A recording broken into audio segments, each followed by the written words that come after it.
मीरा,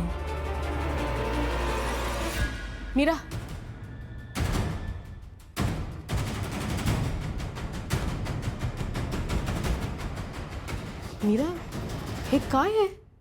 अचानक व्हील बदललं कसं? मंजिरीला कळलंय का की आपण तिघे एकत्र आहोत? ही माया पण काही बोलली नाही.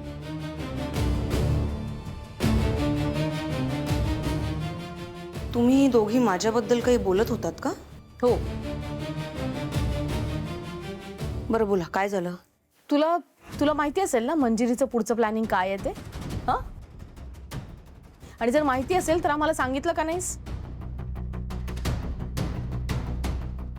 नाही, मला काहीच माहित नाही. असं कसं काही माहित नाही? का तुला माहिती आहे पण तुला आम्हाला सांगायचं नाहीये?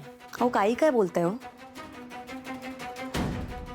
मग काय तर सतत मंजिरीशी बोलत असतेस, तिच्या रूम मध्ये जाऊन गुलू गुलू गप्पा मारतेस, तरी तुला माहिती नाही? हा?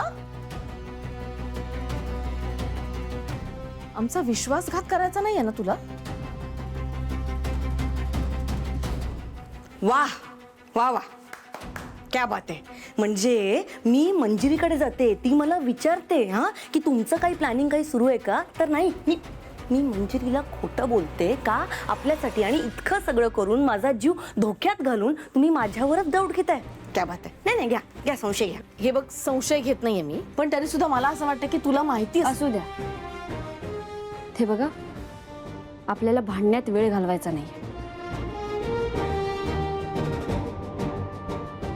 आपण एकाच कामाकडे लक्ष देऊया. कोणत्या? आपल्याला मंजिरी विरोधात जास्तीत जास्त पुरावे शोधायचे आहेत, जेणेकरून ती जेलमध्ये जाऊ शकते.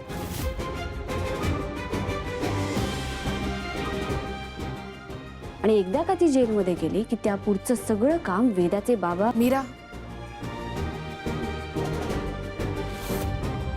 अथर्वांचं नाव ह्या दोघींसमोर नको घेऊस. नाही, एक मिनिट. तू वेदाचे बाबा बाकीची कामं करतील असं काहीतरी बोललीस. ते काही नाही, बाकीचं काम म्हणजे एकदा मंजिरी जेलमध्ये गेली की वेदाच्या बाबांचा विश्वास बसेल ना आपल्यावर, आणि मग बाकी सगळं आधीसारखं होईल, एकदम नीट. ही खोटं बोलते, नक्कीच काहीतरी गडबड आहे.